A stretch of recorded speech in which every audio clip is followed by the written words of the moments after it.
Welcome back to the Lafayette Food Junkie show on News Talk 96.5 KPEL. I'm your host, Tiffiany Decou. Here we talk about all the food happenings around Acadiana. If you like food, tune in. You might learn something new.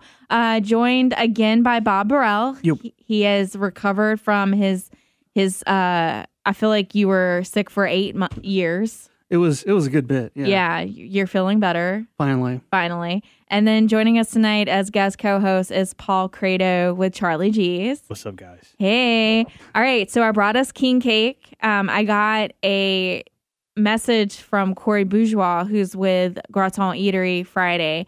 And he was like, hey, I really think you need to try our pecan praline king cake. Like, I'm very proud of it. So I was like, okay. So I've work and school has me insane. But Bob made a trip out to St. Martinville and went to Graton Eatery to pick it up for me. He tried the burger there, and he said he now thinks that is his new favorite burger in town. Yeah. So what did you like about it? I don't know. It was like the meat was nice and fresh. Yeah. It wasn't, had a good flavor. I'm pretty sure he uses a blend. Like, how was it? Like the toppings and everything on it? It was a little mayo heavy, but it really worked. Yeah. The pickles were more like cucumber-y kind of pickles. It was really, really good. Okay, I want to try it now. It looked delicious. It was. I haven't had a chance to make it out there yet, but I've been wanting to.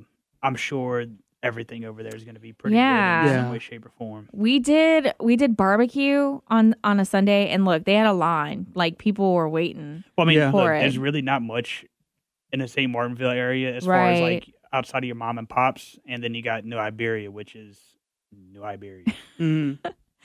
But we went to like a special dinner that they had there. But he actually gave us 2 cakes. He gave us like a chocolate one and the pecan praline. And I thought they were going to be like together, like mixed in. Right. But they were 2 separate king cakes. And so we got the pecan praline, and he was like, oh my God, I forgot to put the pralines on top. So it was without pralines. But it's a braided dough. And then on the top of it, it has dulce de leche and then cream cheese icing. Yeah. So I've talked about this on the show before about how I do not like cinnamon rolls. Yeah. And thus also kind of why I don't like king cakes, because king cakes are giant cinnamon rolls. And it's because my grandmother made the best cinnamon rolls ever. And it's very much a part of my childhood. Like, she would make them in batches. She would freeze them. And I remember, like, in the summer when I would go stay with them, going get one out of the freezer, and popping it in the microwave to heat it up, and eating like a warm cinnamon roll in front of the TV for Saturday morning cartoons. Like, it's so ingrained in my soul, like that memory. And then when she passed, I got all of her recipe books, and there's no cinnamon roll recipe in it. So it's like lost, like it's gone. Okay.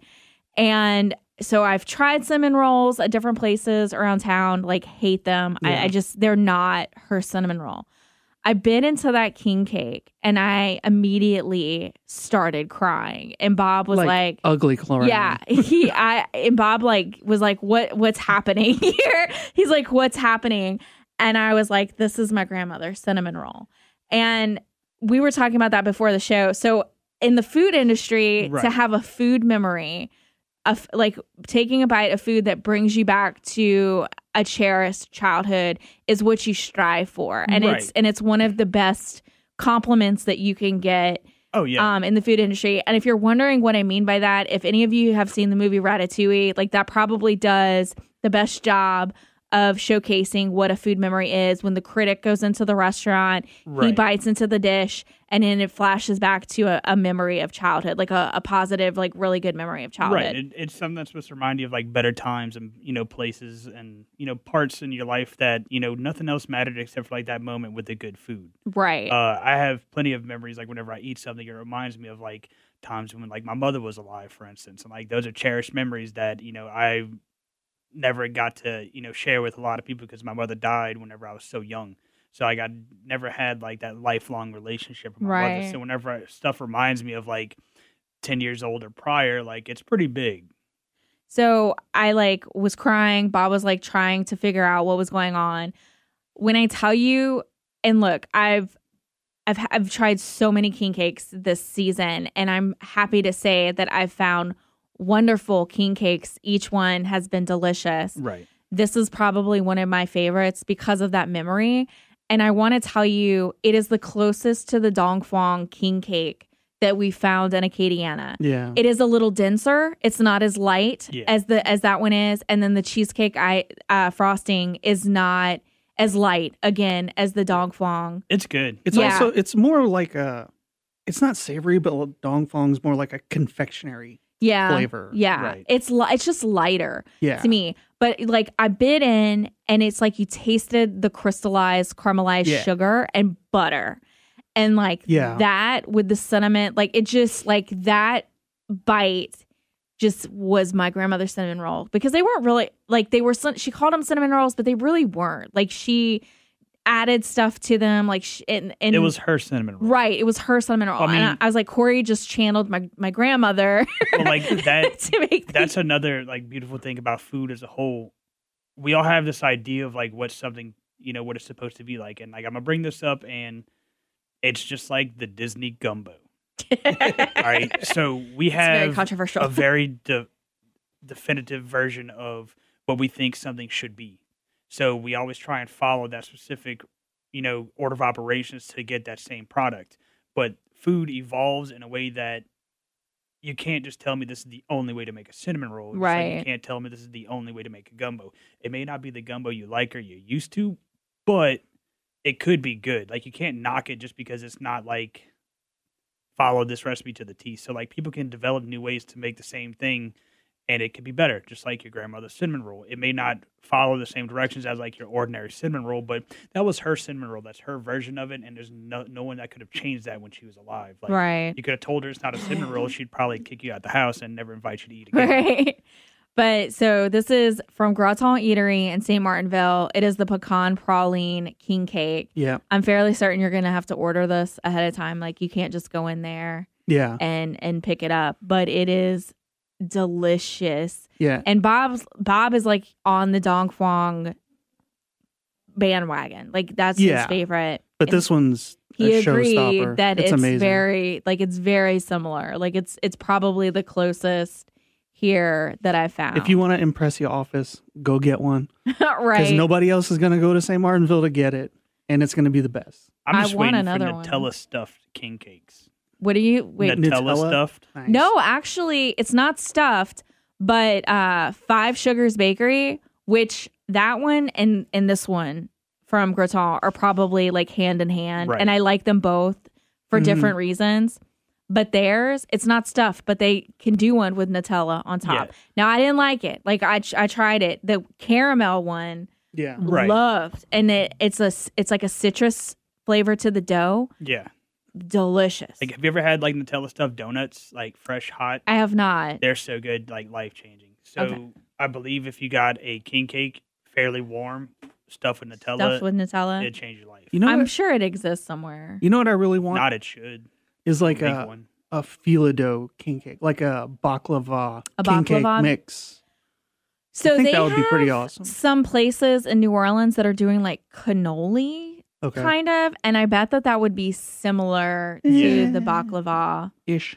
Yeah, but I don't know. Well, I mean, you of could any- probably make a cinnamon like type filling to put in like a cinnamon buttercream. Yeah. And on top of it, and then like have like the traditional king cake icing on top of Yeah. like the bread. So you could have like a mini king cake, but it wouldn't necessarily be a king cake. But I think it'd be good. Yeah.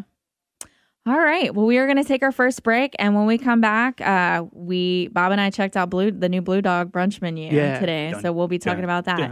So come back to us. It is the Lafayette Food Junkie Show on News Talk 96.5 KPEL.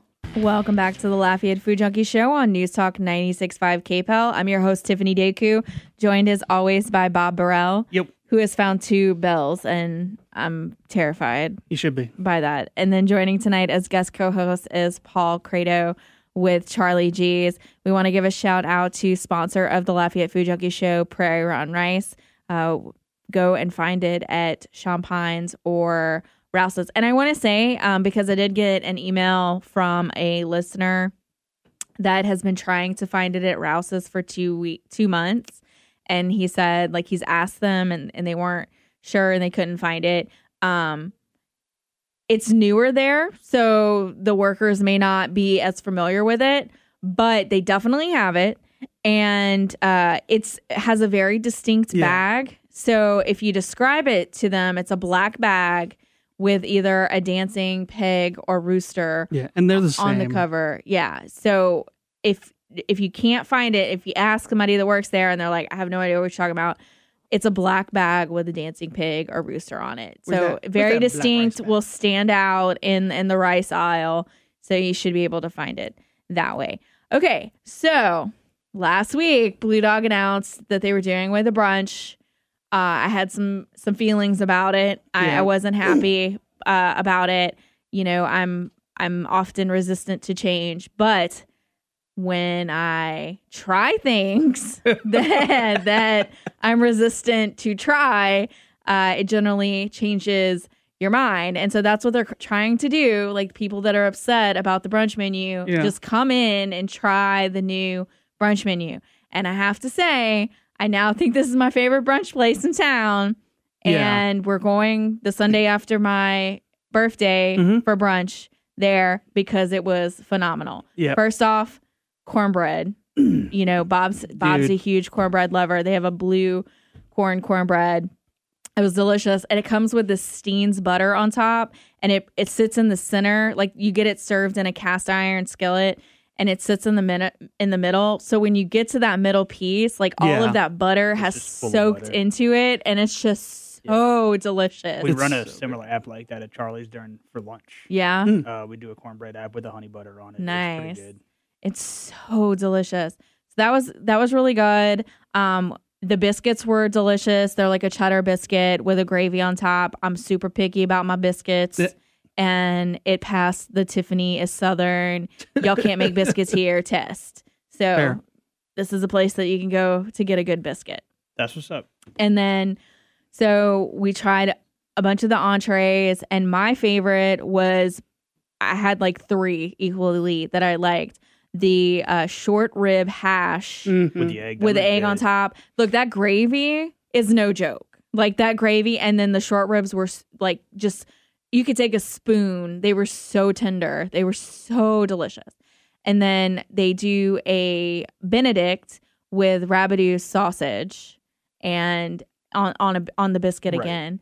And then what was the croque madame? That was also really good. Like you bit into the bread and it was like buttery and cheesy and just and crispy and chewy and so good. So delicious. So go and try the new menu. And this was one of the things that Chef Ryan Trahan was saying today, that it's just fresher and it's better. Like you would go and the buffet could have been sitting out for like 30 minutes. I can give you a full-on honest opinion about the entire deal. So, like, as you know, like I used to work at Blue Dog years ago.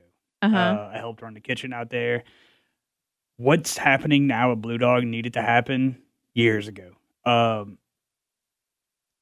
Blue Dog, Lafayette deserves a better restaurant than Blue Dog Cafe prior to this takeover and change. I'm extremely proud of Jacques and Andre for taking over and getting it where it needs to be. It may not be the easiest way to do it without like a proper shutdown, but you're actually going to get stuff that you're paying for now. If you're getting catfish, you're actually going to get catfish. You're not going to get some substitute sold as catfish. You're not going to get food that has been sitting in a freezer for weeks and weeks, served to you in a buffet-style brunch.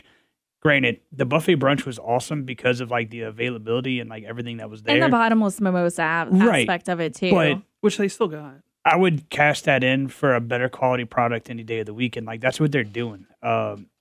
It's going to make a lot of people mad because, you know, we in Lafayette, especially in Louisiana, we don't necessarily take the change very well when it's surprising. Right. And like, that's kind of what they did. But well, us as human beings are very hesitant to change in general. But even still, like something that becomes a staple, like people like it the way it is. Like they love that cheap touristy food that you can go buy a sampler for like $20 and like be able to feed a family on it. But you're getting stuff that's just poor quality to begin with. So another thing that I was worried about is that they were going to be really small portions and like and bigger prices. But I will say that we could have had the cornbread and 2 entrees and been fine. Totally. Yeah. Well, and that's another thing. Like when you go to like an a la carte menu and stuff like that, you need to have portions that are, I guess, inviting. Right. That people are going to come and fill up on because they're already going there expecting, something other than the buffet, which you can fill up on. So they're not going to want to go there, spend $30 and leave hungry. It's like that's something they take into account. I guarantee it. So they can essentially have good dishes that are filling, that are quality, fresh products that are cost effective, and that's going to keep people coming back because they're getting a better version of what they're used to. So another thing that I really liked on the menu was the cocktail menu. And they have like a cold brew coffee that has alcohol in it. I'm sure I think it has whiskey in it. Yeah, it's and like then an old fashioned. I got a brew. hot toddy, which it was like an herbal tea.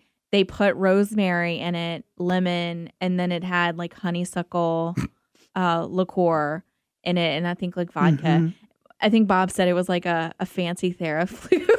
It's like a spiked hot toddy. A spiked, yeah. It was really delicious. Sorry, yeah, Theraflu. Theraflu. Bob had a Bloody Mary. Clovis Marie. Was it good? It was good, yeah. Yeah.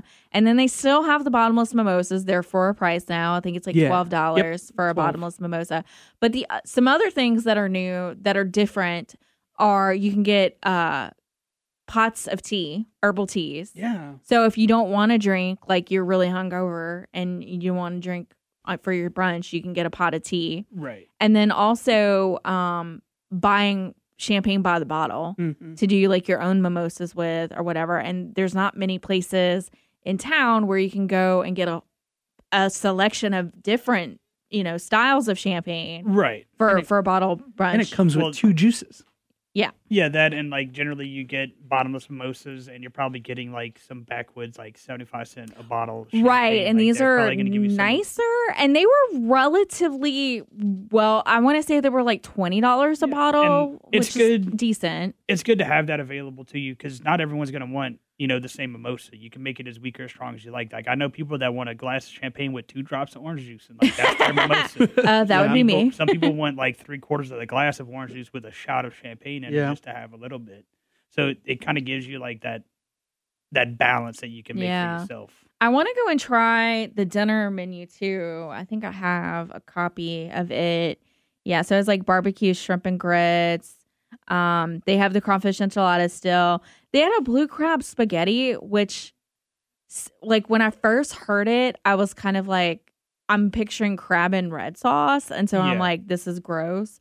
But it's not. It's like it's fresh lump crab, linguine, chili, garlic butter, citrus herb gremolata, shaved cured egg yolk, and Parmesan. So, like, that sounds delicious to me. Absolutely. So they have and then, if you're not a seafood eater, which is a big reason why we haven't been, because Bob can't have seafood. They do have. I didn't know that. Yeah, they do have similar. Like they have some non-seafood items on the dinner menu too. But the brunch menu doesn't really have seafood at all. But I want to go back and check out the nighttime menu too, and check out some of the stuff. They also have like a pimento cheese that they serve with like pork rinds to dip it in, which also. Nice. Looked really good. We tried the devil eggs. They were delicious. And it pains me to revoke my original hesitation about the new menu changes, but you got to give credit where credit is due. They're pretty good. And like I said, I think this is now my favorite brunch spot in Lafayette. Like I've been all about their changes. Like from the time that I heard about it, like I was like, finally.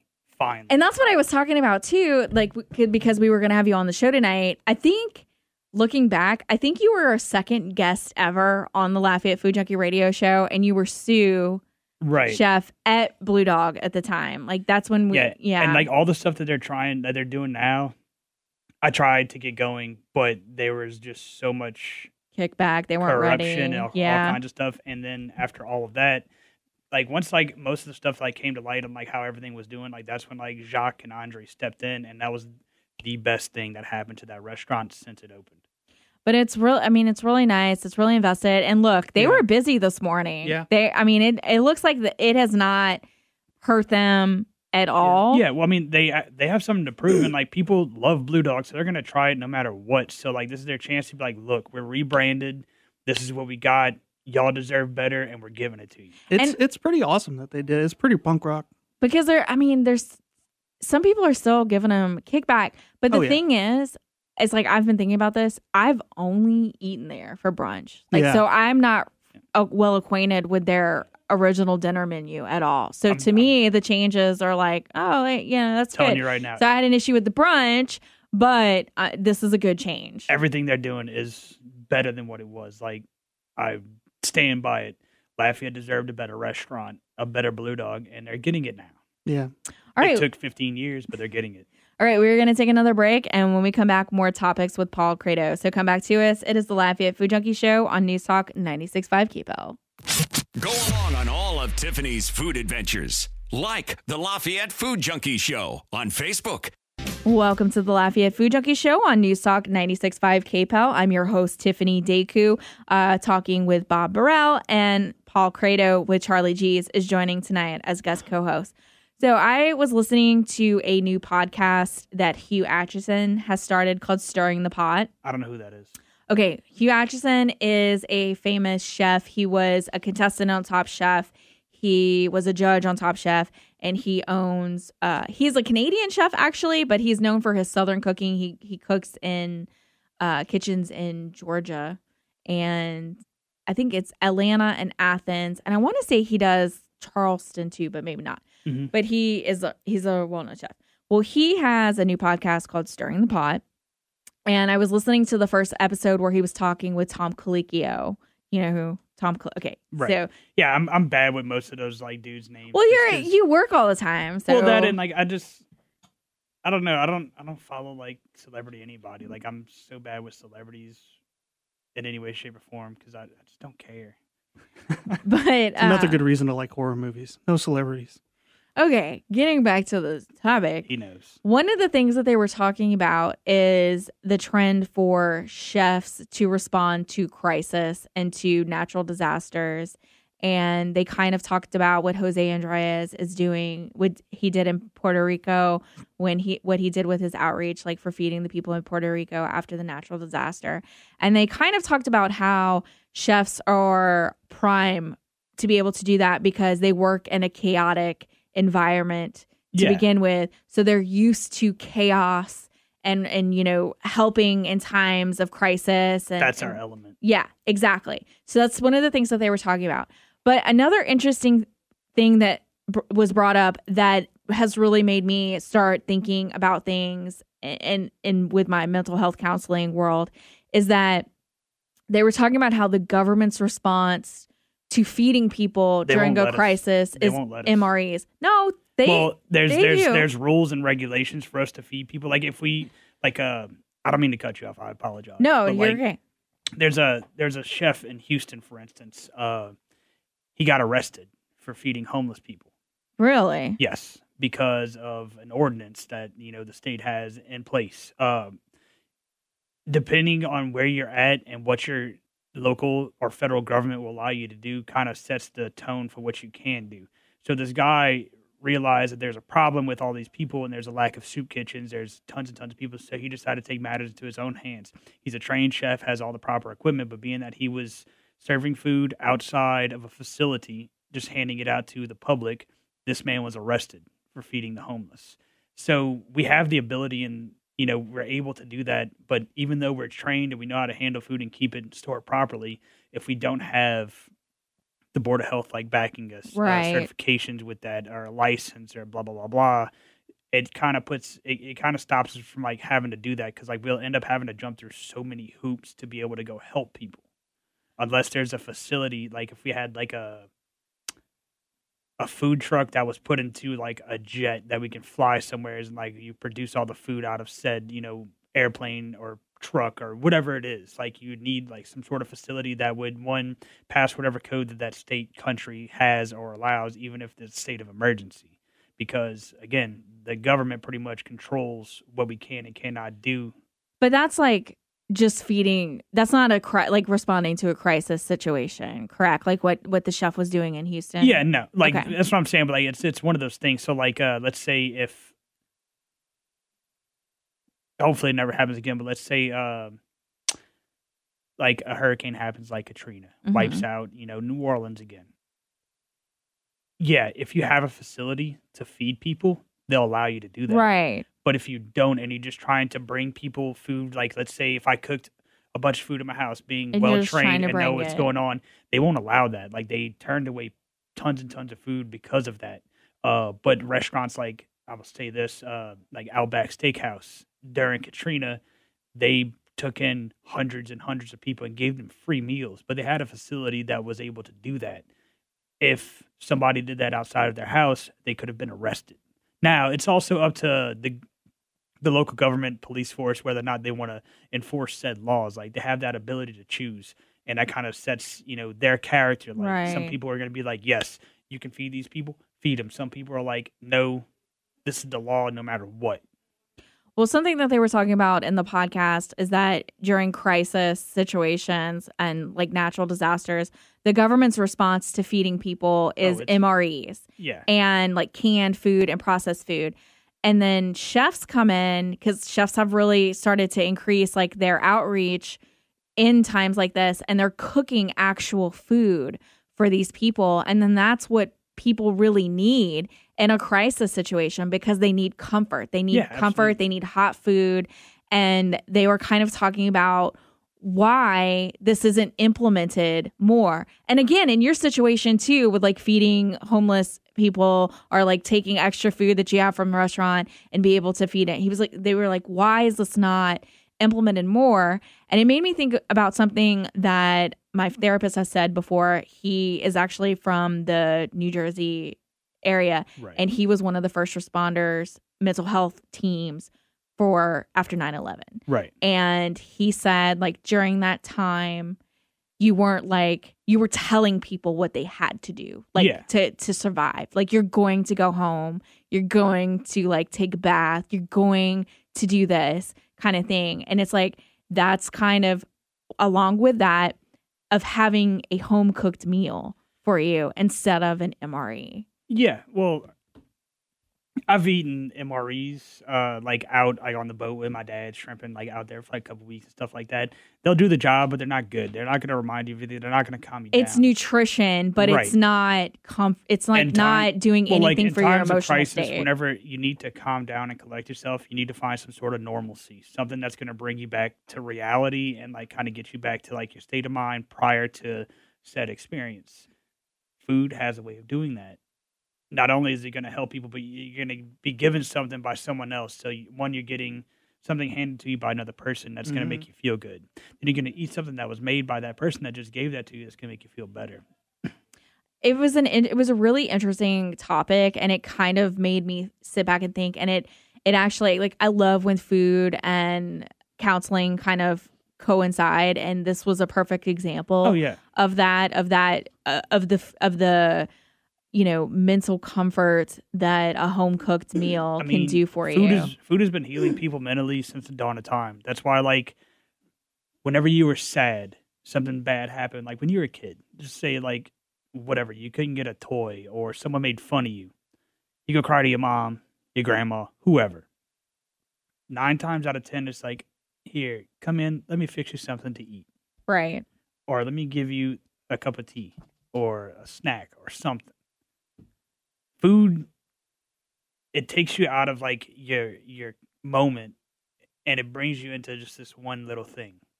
That one little thing you're worried about is this food in front of you. It's going to do everything you want it to do and you need it to do. There's a lot of studies that say that even something as simple as water can help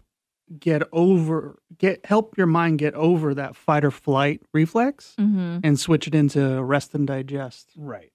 I mean, like, if we had, like, a crisis thing where they had people, like, let's say if you could, like, the Cajun Navy, for instance. Let's say if we had something like that designed for cooks to be flown out to disaster areas, whether it's Puerto Rico or, wherever, like, that needs help and be like, hey, look, can y'all come out here for a couple months and feed the masses?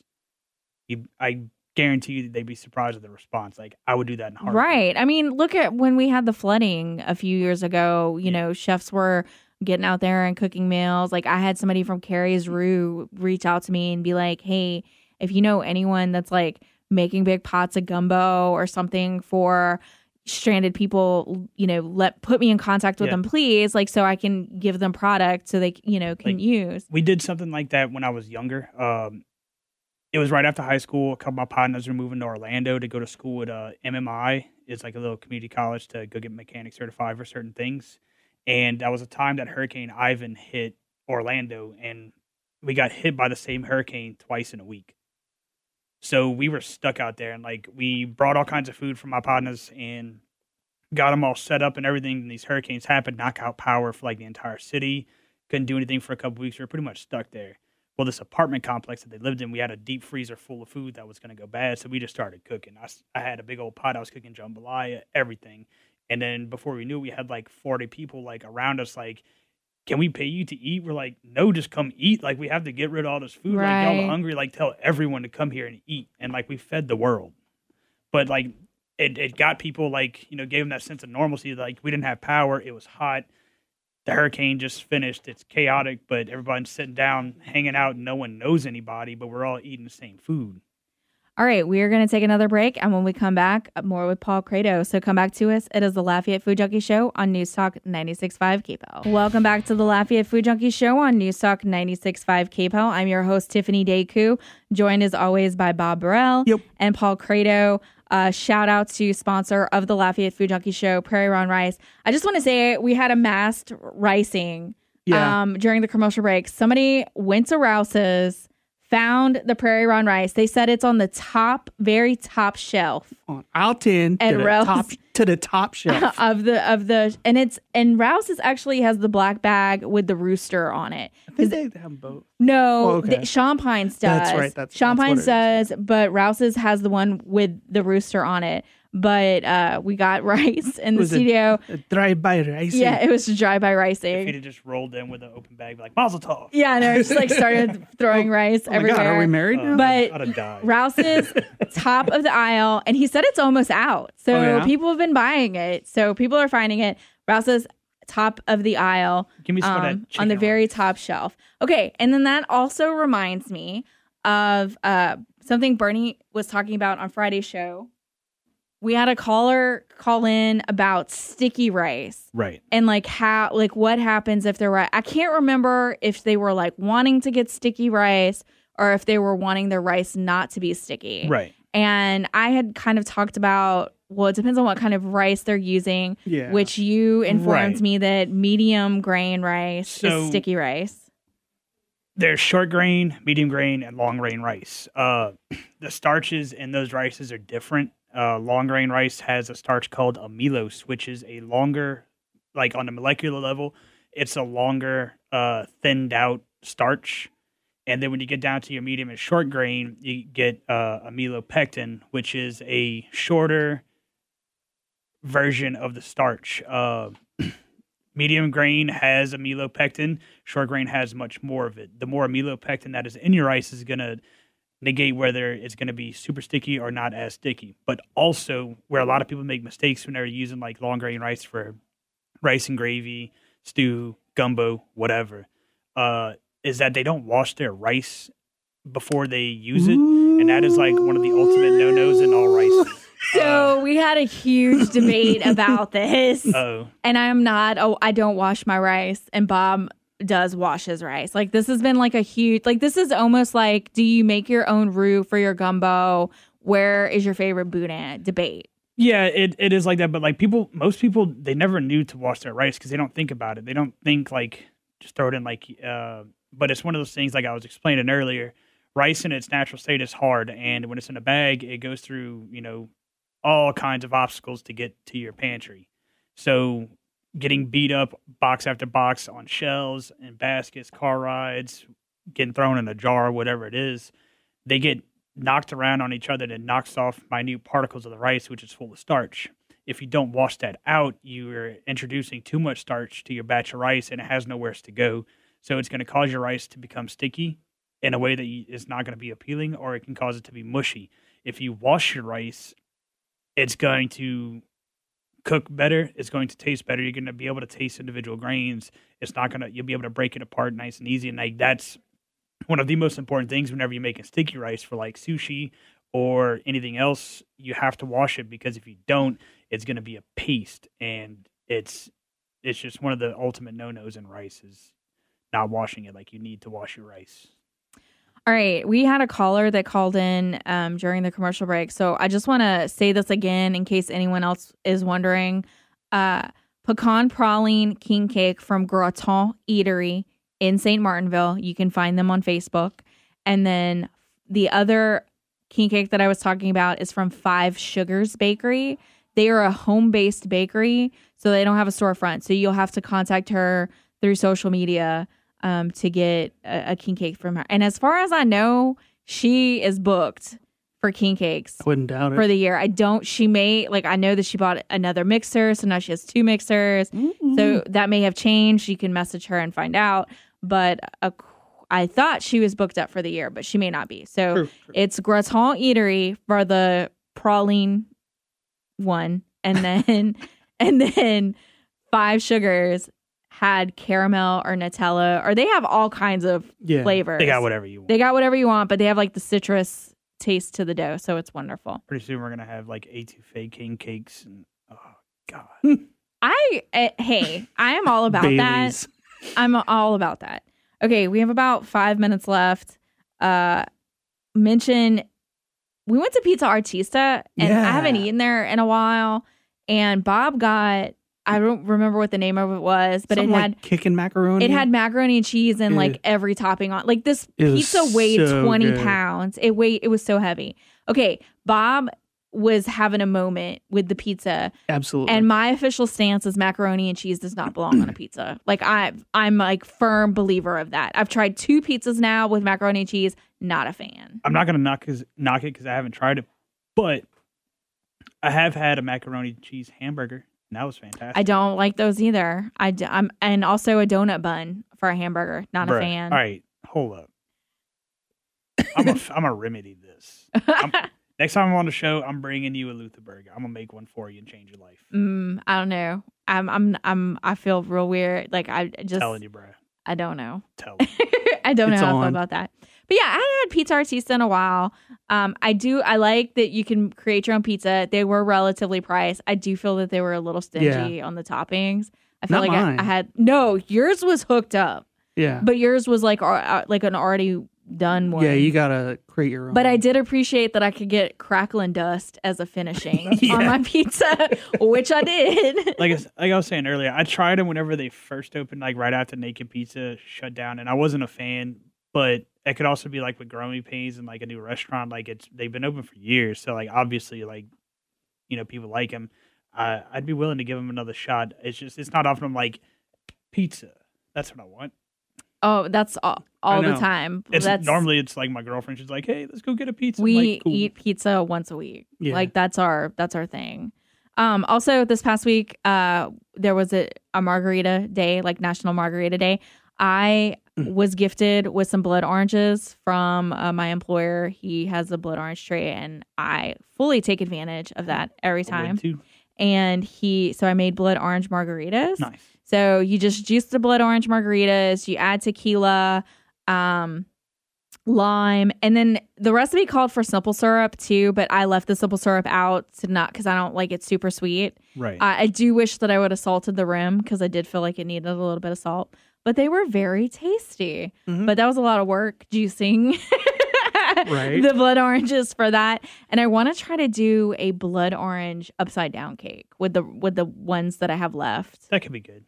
See, that's why you have a KitchenAid? Like a mixer? Yeah. Yes. Like a stand mixer? Yes. Get you the juicer attachment for that thing.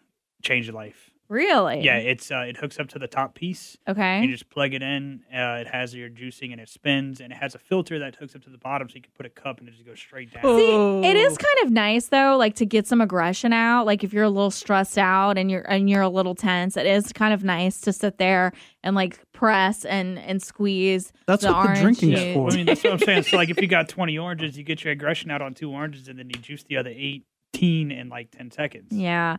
See, I had gotten some blood oranges back for Christmas, and I tried to do like a blood orange glazed ham, and I put way too much clove.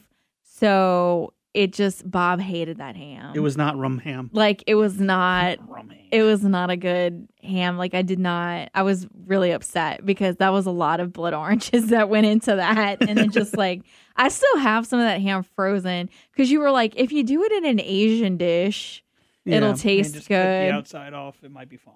No, it was like there was like clove all up in it. It was like Cafe 101. There was so much clove in it. Nobody knows that reference. See, like when he You said do. that, but what I thought about was Cafe, what is it? Cafe Cottage. Yeah. Yeah. Back in like the day when like the hipster trend just started like gaining traction and everybody was sucking down clove cigarettes like there was no tomorrow. Man, I used to think Oh, I yeah. was so cool You were a clove person? smoking cloves. Oh. Yeah. Well, you were cool. In my head. Yeah. Now, not so much. Now, not so much. Does anyone even smoke clove cigarettes anymore? I don't know. I Man, think they're hard to find. I feel like that would be like a memory that would like instantly take me back. No, they're back down to like rolling your own tobacco. Yeah, that's the new thing. I never really smoked. No. I guess because my dad smoked. I so smoked for a was while. Just like not a yeah. fan. It never caught. Thank God. That's an I'm glad expensive that- habit. I'm glad that clove and vaping has not met. Yeah. Oh, These that two would be very. should never. Oh, I bet there's a meet. Man, I like clove. I don't know what your problem is. Like it It was a lot. doesn't bother me. It was a lot of clove, baby. a lot can be bad. It could overpower everything. All right. Thank you so much for joining us again, Paul. It is No, it's always a pleasure. Always a blast. That's our show. Thank you so much for tuning in. Join us next week, Sunday at 6 p.m. This is Tiffiany Decou on News Talk 96.5 KBEL, and this is the Lafayette Food Junkie Show. Thanks for listening, and as always, happy eating, Acadiana.